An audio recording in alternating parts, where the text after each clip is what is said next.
जय श्री श्याम सभी को। तो जैसे कि आपको पता है, मैं आपको REET का पेपर करा रही हूँ, ठीक है।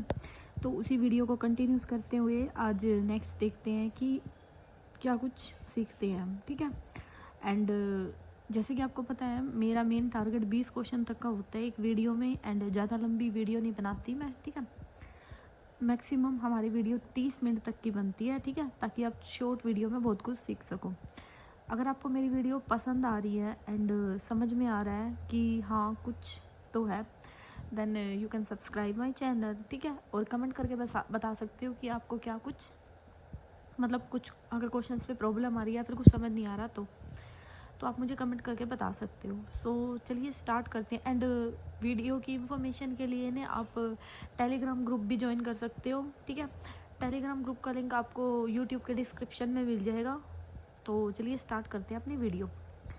Late P B R refinement of the cube. Then देखो, जब भी हमारा रिफाइनमेंट का कंसेप्ट आता है ना, तो इसमें हमारी तीन चीज़ें आती हैं, ठीक है। पहला आता है हमारा पार्टीशन क्या होता है, सेकंड हमारा नॉर्म्स, और फिर थर्ड में आ जाता है हमारा रिफाइनमेंट, ठीक है। क्योंकि रिफाइनमेंट हमारा उसी से रिलेट करके बना हुआ है। तो आपको सबसे पहले इसमें ये पता होना चाहिए कि पार्टीशन क्या होता है। तो चलिए देखते हैं कि पार्टीशन क्या होता है। देखो, मैं आपको यहाँ पे ना कोई इतना वो नहीं करवाऊँगी, ना इस इधर ना ही एक एक लाइन याद कि भाई इसको याद करो रट्टा मारो, नहीं। मैं आपको ना मेन टू पॉइंट बताऊँगी एंड समझाऊँगी कि हाँ, कि यहाँ से ये चीज़ ऐसे होएगी, ठीक है। सो पहले मैं एग्जांपल देती हूँ कि पार्टीशन होता क्या है। देखो, पार्टीशन का मतलब होता है, देखो इसके नाम से ही पता चल रहा है। पार्टीशन मतलब टुकड़ों में तोड़ना। पार्टीशन करना ना मतलब अलग अलग टुकड़ों में तोड़ना। इतनी बात आई समझ में। जैसे मैंने यहाँ एग्जांपल लिया, क्लोज इंटरवल 1 से 7। इसका क्या मतलब होता है? इसका मतलब होता है कि 1 से लेके 7 तक इंटरवल में सारे के सारे एलिमेंट होंगे। एक भी होगा और 7 भी इंक्लूड होगा, क्योंकि क्लोज है ना, ठीक है।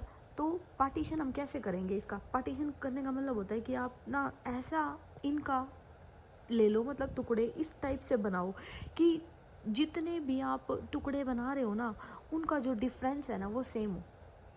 मैं क्या बोल रही हूँ, जैसे एग्जांपल दे रखा है 1 से 7, 1 2 3 4 5 6 7, ठीक है। मैंने नंबर उठाए, पहले 1 से 2 एक पार्टीशन बना दिया, फिर मैंने 2 से 3 दूसरा बना दिया, 3 से 4, 4 से 5, 5 से 6, 6 से 7। ये कितने बन गए? 1 2 3 4 5 6। तो अगर मैं इसके पार्टीशन बोलूँ तो कितने बन गए? 7। टोटल एलिमेंट कितने थे?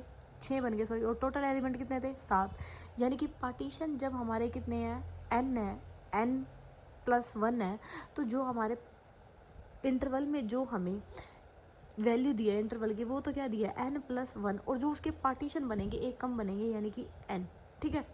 जैसे अभी अब, और जो मैंने आपको बोला अभी डिफरेंस देखो। डिफरेंस कहने का मतलब है कि इन दोनों का देखो अंतर, देखो 1 और 2 का अंतर 1 1 1 1 1 1। तो यहाँ से क्या बात निकलती है कि मैं क्या बोलना चाहती हूँ आपको एक लाइन में, कि पार्टीशन उन्हीं का बनेगा जिनका डिफरेंस सेम, ठीक है। आप ऐसे नहीं कर सकते कि 1 और 3 1 और 5, इसको बना सकते हो 1 और 3 1 और 5, लेकिन इनका डिफरेंस देखो, 1 और 3 का डिफरेंस कितना आ गया? 2। 1 और 5 का कितना आ गया? 4। तो भाई ये पार्टीशन नहीं बनेगा। पार्टीशन हमेशा आपका तब बनेगा जब हमारे जो इंटरवल में जो भी हमने लिया है ना नंबर या डिजिट, वो उनका डिफरेंस क्या होता है? सेम, ठीक है। आगे इतनी बात समझ में? तो ये होती है हमारी पार्टीशन। जैसे मैंने मैथ्स में इसकी डेफिनेशन लिखी हुई है कि let I is equal to, interval दे दिया a and b, define close interval, then आप पार्टीशन पी। इन पे इंटरवल जो ऑर्डर जाएगा x0 x1 up to xn, ठीक है। इसके अंदर एलिमेंट ले लिए जितने भी थे। तो ए में क्या हो गया? x0 x1 x2 x3 up to कितना हो गया? xn। ये किसके इक्वल हो गया? b के। दो जो हमारा पार्टीशन होगा p, वो क्या हो जाएगा? n+1। तो number of close interval a and b। आई हमें क्या दे दिया? देखो, ये ना थोड़ा मैथ्स की लैंग्वेज में लिखा हुआ है, बात मतलब वही है जो मैंने आपको ये छोटे से एग्जांपल से समझा दिया। सिर्फ बस ये थोड़ा सा वो होता है ना कि कईयों को होता है भाई डेफिनेशन भी बताओ कि भाई कैसे क्या है। तो डेफिनेशन हमारी यही कहती है। इस पूरे का निचोड़ना मैंने इस एग्जांपल में डाल दिया आपको, ठीक है। होप सो आपको समझ में आ गया होगा। अगर ये नहीं भी समझ में आई तो ये एग्जांपल को याद रखो, कभी नहीं पार्टीशन का क्वेश्चन गलत होगा, ठीक है। अब आता है नॉर्म्स। नॉर्म्स का मतलब क्या होता है? इसको भी एक सिंपल लैंग्वेज में याद करो। नॉर्म्स का मतलब होता है कि किसी भी जो हमने इंटरवल लिया, जैसे ये 0 और 1 का इंटरवल लिया, इसके हमने पार्टीशन बनाए, इसलिए मैंने पार्टीशन कराया, क्योंकि पार्टीशन यूज़ होता है, ठीक है। अब भाई अब मैंने इसके बनाए पार्टीशन, जैसे इसमें ना 0 1/2 1, मतलब उतने ही बनाने हैं जितने जहाँ पे इंटरवल दे रखा है, ठीक है, इससे बाहर नहीं जाना, इसी के अंदर अंदर बनाने हैं। जैसे 0 1/3 2/3 1, 0 1/2 2/3 4/3 1, 0 0.1 0.2 अप टू 1, 0 0.5 0.9 अप टू 1, ठीक है। मैंने बना दिए इसके इंटरवल। नॉर्म्स क्या बोलता है? नॉर्म्स बोलता है कि जब हम इनका गैप देखते हैं, मैं क्या बोल रही हूँ, जब इनका हम अंतर देखते हैं, जितने भी हमने, जैसे मैंने पार्टीशन बनाए अलग अलग, इनका जो मैंने अंतर देखा, अगर उसकी लेंथ, जिसकी भी लेंथ या फिर जिसका भी अंतर, लेंथ, यहाँ पे लेंथ का कहने का क्या मतलब है कि जो डिफरेंस है दो नंबरों का पार्टीशन में, अगर वो बड़ा है तो वो होगा हमारा उस पार्टीशन का नॉर्म्स। जैसे यहाँ लिखा हुआ है कि ज़्यादा लेंथ किस पार्टीशन की है, नॉर्म्स का मतलब ये होता है कि सबसे ज़्यादा लेंथ का मतलब है डिफरेंस किसका है, तो वही होगा हमारा नॉर्म्स। जैसे यहाँ से यहाँ तक का अंतर कितना दे दिया, 0.5, और इन दोनों का भी अंतर कितना हो जाएगा, 0.5। अब इसका देख लो 0.3, इन दोनों का 1/3 बच जाएगा, यानी कि 0.3। वैसे 0.3 का बाहर जाता है, मतलब 0.3 है ना, 0.5 से तो क्या है, छोटा है। इन दोनों का देख लो 0 पॉइंट कितना हो गया, इन दोनों में अंतर नेगेटिव में चला जाएगा, नेगेटिव में, नेगेटिव तो छोड़ो एक तरीके से, 1/2, ये भी 0.5 हो गया, ठीक है। यहाँ से देखो, इसको आप करोगे तो कितना आ गया, 1/6 हो जाएगा कुछ इसका, 3 - 4, तो 1/6। अब 1/6 आपका किस में चला जाएगा, 0.1, मतलब इनका सेम नहीं आया, अंतर सेम होना चाहिए, तो ये नहीं बनेगा। तो इसका आंसर क्या हो जाएगा, ऑप्शन नंबर फर्स्ट, क्योंकि इसकी लेंथ क्या है, सबसे बड़ी। होप सो समझ में आया बिल्कुल अच्छे से। नहीं, यहाँ पे एक और एग्जाम्पल वही है, इसको इस टाइप से शो करते हैं, एग्जाम्पल मैंने ले रखा है, ठीक है। होप सो आपको समझ में आ गया होगा। यहाँ से एक बार मैं दोबारा से ये एग्जांपल पढ़ा देती हूँ, जिसको maximum length of the sub interval denoted the, इससे डिनोट करते हैं नॉर्म्स को। जैसे हमने एग्जांपल 0.0 से 1 का ले लिया, तो यहाँ से आपको समझ में आ गई इसकी लेंथ क्या होगी, नॉर्म क्या हो जाएगा 1/2, इसका नॉर्म कितना हो जाएगा 1/3, इनका डिफरेंस है, ठीक है। एंड यहाँ पे देखो 0 0.1 0.3 अप टू मतलब 1 तक, इस P3 का कितना हो जाए 0.1। अब इनमें सबसे बड़ा कौन सा है भाई, फर्स्ट वाला, ठीक है। तो ये 0.5 है ना, P4 हमने ये एक और एग्जांपल बना दिया अप टू सोन, तो ये कितना हो गया 0.5। अब इनका अंतर देखते जाओ, ठीक है। तो इसमें जो नॉर्म्स हो गया P4 का, वो कितना हो गया 0.5। तो कहने का क्या मतलब है कि जो मैक्सिमम लेंथ होगी इंटरवल की, वो क्या होगा, नॉर्म्स। और पार्टीशन क्या होता है कि उनका डिफरेंस सेम होना चाहिए, जितने भी हम मतलब उनको टुकड़ों में तोड़ते हैं। अब इन दोनों से ही कनेक्ट करके आता है हमारा रिफाइनमेंट, ठीक है। रिफाइनमेंट का मतलब क्या होता है, पार्टीशन में कोई भी बड़ा सेट, वो हमारा क्या होता है, रिफाइनमेंट। जैसे मैंने इंटरवल लिया, मैंने पार्टीशन बनाया 0 0.2 0.4 0.6 0.8 अप टू 1 तक, ठीक है। P2 का बनाया 0 0.2 0.3, ये बना दिया। अब इसने क्या बोला है कि पार्टीशन में कोई बड़ा सेट। अब इन दोनों में बड़ा देखो, बड़ा कहने, अब एक बात ना थोड़ा सा और दिमाग लगाओ, पार्टीशन में बड़ा मतलब जिसके सबसे ज़्यादा टुकड़े हो रहे हैं, ठीक है।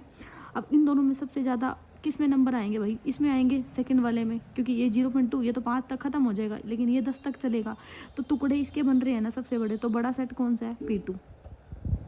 P2 क्या हो गया हमारा, P1 से बड़ा। और जो P1 के एलिमेंट है ना, वो सारे किस में बिलोंग करके, P2 में। तो हम यहाँ पे बोल देंगे कि P1 के सारे एलिमेंट P2 में होने चाहिए, और P2 में एक ज़्यादा एलिमेंट होना चाहिए, P2 में P1 से ज़्यादा एलिमेंट होने चाहिए। तो हम यहाँ पे क्या कह सकते हैं, जब ऐसी कंडीशन होती है तो P2 हमारा क्या हो जाता है, रिफाइनमेंट हो जाता है, किसका, P1 का। P2 हमारा क्या हो जाता है, रिफाइनमेंट हो जाता है, किसका, P1 का, ठीक है। यहाँ पे मैंने P1 और P2 की जगह P और Q लिखा रखा है, ठीक है। आगे इतनी बात समझ में। और अब जो आपका क्वेश्चन दिया हुआ है, उसमें क्या दिया हुआ है, उसमें आपको ना एल और यू की फॉर्म में दिया है। सबसे पहले तो आपको ये पता होना चाहिए एल क्या होता है, लोअर रीमान इंटीग्रल, और एफ क्या यू क्या होता है, अपर रीमान इंटीग्रल। जब भी हम ये बोले ना कि अगर पी रिफाइनमेंट है, तो हम इसको, आपको याद रखना, ये रिजल्ट होते हैं, इसमें डायरेक्ट रिजल्ट ही पूछा हुआ है आपके ऑप्शन में। मैंने तो आपको डायरेक्ट मतलब सारी चीज़ें बता दी हैं कि जो लोअर इंटीग्रल है ना पी ऑफ एफ का, वो ग्रेटर देन होता है, तो आपको याद करना है। अब लोअर रीमान इंटीग्रल क्या होता है, ग्रेटर देन होता है, और जो अपर होता है ना, वो क्या होता है, लेस देन होता है। अब इसको कैसे याद करोगे, मैंने आपको बताया था कि मैथ्स में सब कुछ उल्टा चलता है। लोअर का मतलब क्या होता है, छोटा, यानी कि ये बड़ा, और अपर का मतलब क्या होता है, बड़ा, यानी कि ये छोटा। हो गया ना याद। का यहाँ ऑप्शन देखो कि P B R refinement of Q। अब इसका मतलब क्या है, यानी कि P एलिमेंट क्या बड़ा है, रिफाइनमेंट की डेफिनेशन से समझ में आ गई ना, Q से, यानी कि Q इसमें बिलोंग करेगा। तो यहाँ से क्या हो गया कि आपका, अब U अपर वाला क्या होता है, ग्रेटर देन इक्वल होता है, नहीं भाई, अपर का मतलब क्या होता है, छोटा, इंग्लिश में इसका मतलब बड़ा होता है, लेकिन मैथ में अपोजिट चलते हैं इंग्लिश से, ठीक है। लोअर में क्या होता है, छोटा, ये भी गलत हो गया क्योंकि लोअर में बड़ा होता है। अब ये दोनों इक्वल भी नहीं होते, तो lower Riemann integral P of F greater than क्या होता है, lower Riemann integral Q and F, ठीक है। आगे यहाँ तक समझ में बात।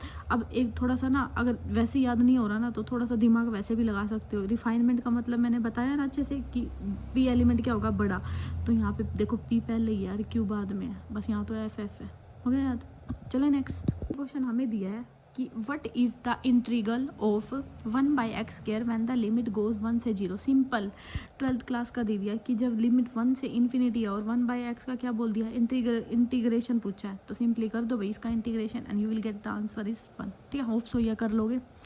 नेक्स्ट हमें दिया है कि कौन सा करेक्ट है। इस क्वेश्चन को करने से पहले ना एक बार मैं इसका थोड़ा सा कंसेप्ट बताती हूँ, फिर हम ऑप्शन पढ़ेंगे, ठीक है। इसमें क्या बोला गया है, इसमें बोला गया है कि जो रीमान इंटीग्रल है ना, उसमें जब एप्सिलॉन ग्रेटर देन 0 होता है, ये नेगेटिव नहीं होता। एप्सिलॉन क्या होता है, हमेशा इसकी कंडीशन होती है, चाहे इसको याद करो कि रीमान इंटीग्रल में ना एप्सिलॉन हमेशा ग्रेटर देन क्या होता है, 0, कभी भी नेगेटिव नहीं होता। इंटीग्रल डिफरेंशियल में कोई भी फंक्शन एफ इंटीग्रल होता है। इसके कहने का क्या मतलब है, एफ इंटीग्रल का मतलब है कि upper Riemann integral minus lower Riemann integral क्या होता है, लेस देन क्या होता है, एप्सिलॉन। अब ना ये रिफाइनमेंट से कंसेप्ट वो मत जोड़ देना, ठीक है, जो मैंने अभी बताया ये उस क्वेश्चन से थोड़ा सा अलग है, क्योंकि यहाँ पे जो हमारा पी एंड पी जो सेम दे रखे हैं एलिमेंट, ठीक है, वहाँ पी और क्यू था। ये हमेशा क्या होते हैं, अपर माइनस लोअर लेस देन क्या होते हैं, एप्सिलॉन। और जो एप्सिलॉन है वो हमेशा क्या होता है, ग्रेटर देन 0। किसकी बात कर रही हूँ मैं, रीमान इंटीग्रल में। यहाँ तक आगे समझ में। जब कोई फंक्शन इंटीग्रल होता है, इंटीग्रेबल, तो हमारा जो अपर रीमान सम है, अपर रीमान मतलब एफ ऑफ पी, वो क्या होता है, less than P of F. मतलब एफ ऑफ पी नहीं है, ये पी ऑफ एफ ही है, ठीक है। मतलब ये आगे पीछे लिख सकते हो, ऐसा कुछ नहीं है। अपर रीमान क्या होता है, इक्वल कब होते हैं, जब हमारा ये क्या होता है, इंटीग्रेबल होते हैं, तब ये दोनों क्या होते हैं, इक्वल होते हैं। यहाँ तक आगे बात समझ में। अब चले ऑप्शन पे। ऑप्शन देखो कि नीचे से पढ़ते हैं, ठीक है, क्योंकि पहला तो हो ही गया ना। देखो F is integrable on A and be close interval epsilon. अब ये एप्सिलॉन क्या दे दिया, लेस देन 0। लेकिन अभी हम पढ़ के आए हैं कि इंटीग्रल में ना जो हमारा एप्सिलॉन है वो हमेशा ग्रेटर देन क्या होता है, 0। तो ये बात क्या होगी, गलत। एफ इज इंटीग्रल, अब यहाँ पे भी एप्सिलॉन क्या दे दिया, लेस देन 0, तो ये भी वैसे ही गलत हो गया, पढ़ने की जरूरत नहीं है। सेकंड क्या दे दिया, F is integral on B if and only if for every epsilon greater than 0 there exist a partition P such that U of P minus L of P greater than था। वहाँ पे आपने देखा था less than epsilon था, ठीक है। तो यहाँ से मतलब एप्सिलॉन की वैल्यू तो ग्रेटर देन 0 होती है, लेकिन जब इंटीग्रल की बात करते हैं तो अपर माइनस लोअर में लेस देन क्या होता है, एप्सिलॉन। ये सिंपल डेफिनेशन ही है। एफ इंटीग्रल है और एप्सिलॉन ग्रेटर देन 0 है, तो देयर एग्जिस्ट ए पार्टीशन। जब हम पार्टीशन करते हैं तो वो क्या होता है, लेस देन एप्सिलॉन, ठीक है। होप सो आपको ये समझ में आ गया। चलिए नेक्स्ट है, हमारा सिंपली रिजल्ट ही है कि जो कंटिन्यूटी है ना वो किसके ऊपर डिपेंड करती है, फंक्शन के ऊपर। सिंपल, इसको वैसे याद कर लो कि कंटिन्यूटी हमेशा फंक्शन की निकाली जाती है, तो कंटिन्यूटी किस पे डिपेंड करती है, फंक्शन पे। चलिए नेक्स्ट क्वेश्चन हमें दिया है कि if sequence f of n and g of n conversion uniformly to f of x and g of x respectively on a set, then देखो ये भी ना हमारी डेफिनेशन उठा के दे रखी है ग्रेजुएशन की आपकी, ठीक है। उसमें जो मतलब आपके रिजल्ट वगैरह होते हैं ना, तो वहाँ से वो चीज़ें उठा रखी है। तो इसमें आपका क्या बोलता है कि सीक्वेंस जो एफ ऑफ एन है ना वो कन्वर्ज करेगी जब यूनिफॉर्मली, किसको, जी ऑफ एक्स को। जब हमारी ये यूनिफॉर्मली कन्वर्ज करती है तो हमारा रिजल्ट होता है कि F of N plus G of N किसके इक्वल होता है, F of X plus G of X. ये रिजल्ट है कि जब हमारा F of N and G of N uniformly converge करती है कि एफ, ये हमारी एफ ऑफ एक्स तो किस पे यूनिफॉर्मली कन्वर्ज कर रही है, सीक्वेंस एफ ऑफ एक्स पे, फंक्शन पे। एंड जी ऑफ एक्स जो सीक्वेंस है वो किस पे, जी ऑफ एक्स पे कर रही है, क्या, यूनिफॉर्मली कन्वर्ज। तो हमारा F of N plus G of N भी वो क्या यूनिफॉर्मली कन्वर्ज करेगा F of X plus G of X पे। आगे बात यहाँ तक चले नेक्स्ट हमारा ये भी रिजल्ट है कि a sequence F of N define on a set S is said to be uniformly bounded on S. तो इसका कंसेप्ट क्या कहता है, बाउंडेड का मतलब क्या होता है कि वो दो फंक्शन के बीच में क्या है, बंधा हुआ है। दे दिया मोड ऑफ लेस देन ए, तो ये किसके बीच में होगा, एक्स माइनस ए और प्लस ए के बीच में, ठीक है। अब ए की जगह ना यहाँ पे इसने क्या लिख रखा है, के ले रखा है, तो ये माइनस के से प्लस के के बीच में होगा। एंड जो के की वैल्यू है वो क्या हो जाएगी, ग्रेटर देन 0। और जो फंक्शन है ना एफ ऑफ एक्स, ये ना ये आप याद कर लो, बाउंडेड में ये चीज़ होती है, ठीक है। बाउंडेड का मतलब तो ये है कि वो बंधा हुआ है, ठीक है। अब इसमें क्या होता है, जैसे इसने बोला है a sequence F of N defined on the set S is set to be uniformly bounded. ये तो बाउंडेड की थी, अब यूनिफॉर्मली बाउंडेड का आए ना जब भी कंसेप्ट, तो याद करो कि ये ग्रेटर देन जीरो होता है और जो एफ ऑफ फंक्शन की वैल्यू है ना वो लेस देन क्या होती है के। तो बस इसमें आपको यही चीज़ याद रखनी है कि के लेस देन नहीं है, यहाँ से ये बात गलत होगी, के ग्रेटर देन होता है, यस फंक्शन ग्रेटर देन होता है, नहीं फंक्शन लेस देन होता है। अब के क्या होता है, लेस देन, नहीं के लेस देन नहीं होता, के हमारा ग्रेटर देन जीरो होता है और जो फंक्शन है ना वो less than and equal to क्या होता है के। ये किसकी बात कर रही हूँ मैं, यूनिफॉर्मली बाउंडेड, इसको ये हैज़ अ रिजल्ट ही है, इसको वैसे याद कर लो, ठीक है। चलिए नेक्स्ट क्वेश्चन हमें दे दिया कि a close and bounded subset of R is called. देखो जब भी कोई सेट क्लोज और बाउंडेड होता है ना तो ये सिंपल डेफिनेशन है, वो हमारा कॉम्पैक्ट सेट होता है, ठीक है। कॉम्पैक्ट सेट का ये आपकी मतलब जो ग्रेजुएशन है ना उसमें आप पढ़ते हो ना कॉम्पैक्ट सेट, उसका पहले पेज पे लिखी हुई कि what is the compact set. तो कॉम्पैक्ट सेट की डेफिनेशन ही होती है कि a close and bounded subset of R is called the compact set, ठीक है। चलिए नेक्स्ट हमें दे दिया to each open sphere f dash f of a there exist open sphere s a k such that f function F of s a k is a subset of f dash a F of A if. देखो इसने क्या बोला है, इसने बोला है ना आपको ओपन स्फीयर के बारे में बताया गया है कि ओपन स्फीयर क्या आता है। तो आपको इसमें क्या याद करना है कि जब भी आपको ना ओपन स्फीयर के बारे में बताया गया होगा ना तो फंक्शन हमारा हमेशा कंटिन्यूस होगा। बस सिंपली यही चीज़ याद करनी है कि जब भी ओपन स्फीयर की बात करें और फंक्शन पूछे क्या है तो वो फंक्शन हमारा कंटिन्यूस होता है। जैसे हमें यहाँ दे दिया डिफरेंशियल नहीं होता, यूनिफॉर्मली कंटिन्यूस नहीं होता, कंटिन्यूस होता है यूनिफॉर्मली नहीं होता, ठीक है। सीक्वेंसली कंटिन्यूस नहीं, ये सिर्फ क्या होता है जब भी हमारे ओपन स्फीयर की बात करें तो और मतलब ये जैसे ये डेफिनेशन ही है, रिजल्ट ही है, तो जो हमारा फंक्शन है वो क्या होता है कंटिन्यूस एट ए, ठीक है, रिजल्ट ही है। नेक्स्ट हमें दिया है कि let X D be a metric space then the arbitrary union of the open set. देखो ये मैट्रिक स्पेस है और मैट्रिक स्पेस में ना आपकी कुछ प्रॉपर्टीज़ आती हैं। वैसे तो मैंने टीच किया हुआ है मैट्रिक स्पेस, आपको यूट्यूब पे मिल जाएगा, नहीं तो ना जैसे कि मैं आपको पता है आपको संडे को टॉपिक वाइज पढ़ाने वाली हूँ, तो इस संडे हमारा मैथमेटिकल मॉडलिंग चलेगा, उससे नेक्स्ट संडे ना मैं आपको मैट्रिक स्पेस पढ़ा दूँगी, ठीक है। क्योंकि ना अभी इस वीडियो में अगर मैं पढ़ाऊँगी ना तो क्वेश्चन रह जाएंगे, और हैज़ यू नो कि मेरे को 2021 का सारा पेपर कराने हैं तो कम से कम आपके 900 क्वेश्चन है, ठीक है। अभी पहला पेपर भी कंप्लीट नहीं हुआ, ठीक है, तो अभी रहते हैं, इसलिए मैं ना अभी आपको यहाँ पे इसका रिजल्ट ही है, ये प्रॉपर्टीज़ है, इसको वैसे याद कर लो, ठीक है। जो आर्बिट्ररी यूनियन है ना ओपन सेट का वो क्या होता है ओपन, ठीक है। आर्बिट्ररी जब इसकी प्रॉपर्टीज़ मैं कराऊंगी ना फिर से ये क्वेश्चन ले लूँगी एंड आपको फिर कनेक्ट करा दूँगी, ठीक है। नेक्स्ट हमें दिया है in a metric space if the function f is continuous then f is sequentially continuous. तो इसको भी ये भी प्रॉपर्टी है और ये भी प्रॉपर्टी है, इन दोनों प्रॉपर्टीज़ को ऐसे याद कर लो और जब मैं पढ़ाऊँगी आपको तब ये दोबारा से ले लूँगी क्वेश्चन, ठीक है। चलिए नेक्स्ट क्वेश्चन हमें दिया है कि what are the name of the number U P F and L P F. अब बस इसका नाम बताना है, मैंने अभी आपको पीछे बताया था ना, इसको क्या बोलते हैं अपर रीमान इंट्रीगल, इसको क्या बोलते हैं लोअर रीमान सम, मतलब लोअर रीमान इंट्रीगल भी होता है लोअर रीमान। अब ये चीज़ ना याद रखना जब भी आपको इस फॉर्म में मिले ना, देखो यहाँ लिखा हुआ है अपर एंड लोअर रीमान इंट्रीगल नहीं, ठीक है, ये चीज़ आपको याद रखनी है, इसका मतलब होता है अपर रीमान एंड लोअर रीमान सम, ठीक है, इसको भी याद रखना, ठीक है। तो इसको क्या बोलते हैं upper and lower Riemann sum. Next question हमें दिया है let b basis of the topology on x then. अब बेसिस का मतलब क्या होता है, देखो बेसिस का मतलब होता है बी क्या दे दिया basis on x unique topology. तो देखो ये ना रिजल्ट ही है, क्या बोला है इसने, पहले एक बार दोबारा पढ़ते हैं कि let B the basis on a topology X. तो इसका कन्वर्स पूछा है, अगर हमारी क्या दे दी बी हमें बेसिस दे दिया किस पे टोपोलॉजी पे, तो हमारा मोर देन वन बेसिस होंगे। अब इसमें इसका ये बोलता है कि टोपोलॉजी जब एक्स में है ना तो मोर देन वन बेसिस होंगे। अब मैं बेसिस कर रही हूँ, ये बेसिस का मतलब क्या होता है, बेसिस का मतलब होता है finite number of the set, ठीक है, इसको बोलते हैं बेसिस का मतलब ये होता है कि फाइनाइट नंबर, ठीक है। अब इसने बोल दिया बी बेसिस है ऑन टोपोलॉजी एक्स पे, तो बी जनरेटर आ यूनिक टोपोलॉजी है ऑन एक्स, ठीक है। तो बी क्या होगा, बी एक जनरेटर होगा यूनिक टोपोलॉजी ऑन एक्स, ये रिजल्ट है, सिंपली आप इसको याद करो कि बी बेसिस दे दिया टोपोलॉजी पे तो बी जनरेटर होगा यूनिक, मतलब बी जनरेट करेगा क्या यूनिक टोपोलॉजी। नेक्स्ट हमें दिया है which condition must satisfy by a topology space. तो ये भी आपका क्या है कि कौन सी कंडीशन होगी टोपोलॉजिकल स्पेस में। ये भी आपका ना मैट्रिक स्पेस की मतलब यूनिट 3rd है, उसमें आपका आता है टोपोलॉजिकल स्पेस। तो मैं सिंपली आपको संडे को पढ़ा दूँगी सारा एक ही वीडियो में, तो तब वहाँ से देख लेना। अभी के लिए याद करो कि जब भी यूनियन की बात करते हैं ना तो क्या आता है, ये प्रॉपर्टीज़ में ही है, आर्बिट्रेरी। अभी हम पढ़ के आए थे ना, आर्बिट्रेरी होता है जब यूनियन ऑफ द सेट हो। एंड जब भी इंटरसेक्शन की बात करते हैं तो वो क्या होता है, फाइनाइट। तो इसने क्या बोल दिया, which condition must satisfy by R topological space.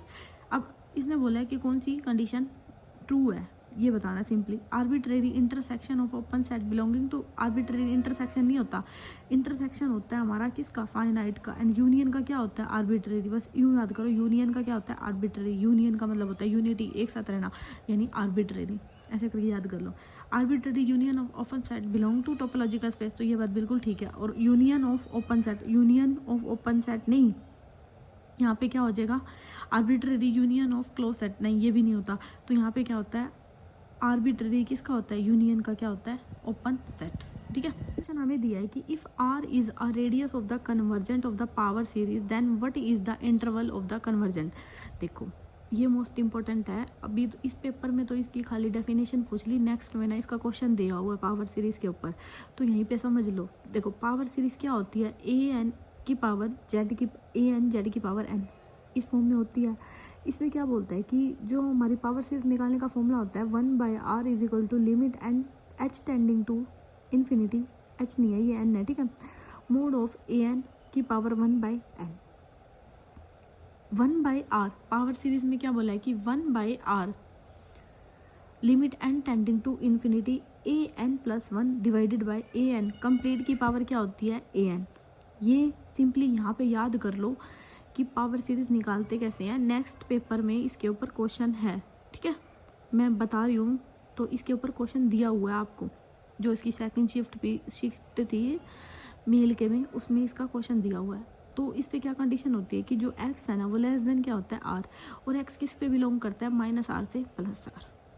तो मैंने क्या बताया आपको कि पावर सीरीज में क्या होता है, 1/r से लेते हैं limit N tending to infinity, A N की पावर क्या होती है 1/n, और इसको निकालने का तरीका क्या होता है, limit N tending to infinity A N plus 1 divided by A N की पावर 1/n।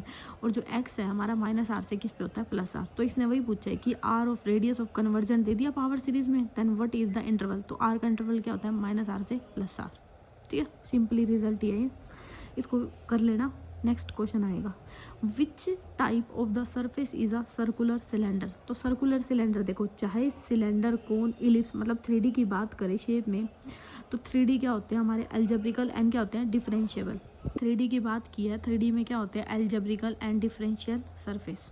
सिंपली रिजल्ट है, याद करो, if a sequence of the continuous function F of N convergent to continuous function F of X on the compact set. तो जल्दी से comment करके बताओ compact set क्या था, मैंने अभी आपको पढ़ाया है। जिसने अच्छे से ध्यान से ये वीडियो यहाँ तक देख के आए हो तो कॉम्पैक्ट सेट की डेफिनेशन फटाफट कमेंट बॉक्स में बताओ कि क्या होती है। Set A, F of N क्या दे दिया, greater than F of N plus 1 for all N belonging to N. देखो सिंपली ये भी रिजल्ट है कि जब हमें क्या सीक्वेंस दे दी continuous function F of N की, ठीक है, convergence and continuous function F of X on the compact set A, F of N क्या हो गया, greater than N equal to क्या हो गया, F of N plus 1 for all N belonging to N. तो यह होता है कि जो एफ ऑफ एन है ना वो टेन किसको करेगा, एफ ऑफ एक्स को uniformly on A. Simply result है, जब भी आपको इस टाइप की फॉर्म मिलेगी ना तो जो एफ ऑफ एन है वो क्या करेगा, सीक्वेंस किस पे जाएगी, फंक्शन एफ ऑफ एक्स पे यूनिफॉर्मली ऑन ए। दे दिया है कि if R is a radius of the convergent then what is the condition of absolutely convergent of power series. अभी पीछे बताया क्या होती है एब्सोल्यूट, मोड ऑफ एक्स क्या होता है लेस देन आर, क्योंकि -r और एक्स किस पे बिलोंग करता है, -r और +r के बीच में। तो वही कंडीशन पूछी है कि मोड ऑफ एक्स क्या होता है लेस देन आर। ठीक है, नेक्स्ट हमें दे दिया what is the improper integral. Improper integral क्या होता है, इम्प्रॉपर होता है हमारा, देखो अपर लिमिट और लोअर लिमिट में से कोई भी या दोनों इन्फिनिटी आ जाए तो उसको बोलते हैं इम्प्रॉपर इंटीग्रल। जैसे 0 से इन्फिनिटी और -∞ से 1 और यहाँ से इन्फिनिटी टू इन्फिनिटी, जब भी इस टाइप का आपको कोई फॉर्म मिलेगी ना तो वो होता है हमारा इम्प्रॉपर इंटीग्रल। जैसे अब इसमें बोला कि क्या होता है, it is the definite integral with one limit और बोथ लिमिट एट इन्फिनिटी, इसको बोलते हैं क्या, इम्प्रॉपर इंटीग्रल। नेक्स्ट क्वेश्चन हमें दिया है कि T is a topological, then अगर टी टोपोलॉजी है तो इसमें क्या होते हैं, अभी हमने बेसिस वाला क्वेश्चन किया था ना, more may have more than one basis. उसमें पूछा था कि अगर हमें बेसिस दिया है ना तो टोपोलॉजिकल स्पेस क्या होता था, जो बी होता था ना वो यूनिक जनरेटर होता था। अभी अभी करके आए हैं ये क्वेश्चन स्टार्टिंग में ही, 60 या 61, मतलब देख लेना कौन सा क्वेश्चन था, इसी के अप्रोक्स था। तो जो बी बेसिस था यानी फाइनाइट था, तो बी क्या था, जनरेटर था यूनिक। अब इसने पूछ लिया कि टी टोपोलॉजी है तो इसमें क्या होंगे, मोर देन वन बेसिस होंगे, ठीक है, सिंपली। नेक्स्ट हमें दिया है कि let X D be a matrix space then which of the condition must be satisfy. अब ये मैट्रिक्स स्पेस की ना मैं पढ़ाऊंगी ना जब आपको, सिंपली फर्स्ट की डेफिनेशन ही है। तो इसने पूछा है कि कौन सी है, इसमें कौन सी है, ठीक है। तो ये तब कराऊंगी ना मैं आपको, तब कनेक्ट कर दूंगी। तो अभी के लिए या तो इसको छोड़ दो या फिर देख लो d of x y is equal to d of y x, ये होता है, ठीक है। X which condition must be satisfy, मतलब कौन सी ट्रू है। तो मैं आपको मैट्रिक्स बताऊंगी ना, कोई भी स्पेस, हमारा मैट्रिक्स स्पेस कब होता है, जब उसके ऊपर ना 4 कंडीशन होती हैं। कि जब हमारा ना D of x Y greater than 0 होता है तो यहाँ पे कंडीशन होती है कि एक्स और वाई दोनों इक्वल होते हैं, इसलिए गलत हो गया। लेकिन इसने कह दिया एक्स एक्स 0 है तो इसलिए गलत हो गया, ठीक है। डी ऑफ एक्स वाई ये हमारी ना वो ट्रेंगुलर प्रॉपर्टीज़ है, ये लेस देन होता है किससे, D of X Z plus D of Z Y से, ठीक है, इसलिए गलत हो गया। डी ऑफ एक्स वाई क्या होता है, greater than and equal to 0 होता है, इसलिए ये वाली प्रॉपर्टीज़ क्या है, ठीक, ठीक है। सो यहाँ तक हमारे 20 क्वेश्चन हो गए हैं, ठीक है। वीडियो को ज़्यादा लंबा नहीं करते हैं, कल आपके कंप्लीट हो जाएगा ये पेपर। सो अगर आपको वीडियो पसंद आ रही है तो भाई चैनल को सब्सक्राइब भी कर देना, क्योंकि मैं शॉर्ट वीडियो नहीं बनाती जिससे वह चैनल ग्रो करे, तो आप ही आगे लेके जाओगे। सो अगर समझ में आ रहा है तो वीडियो को लाइक भी कर देना एंड कमेंट करके भी बताना। सो अभी के लिए इतना ही, मिलते हैं कल, थैंक यू।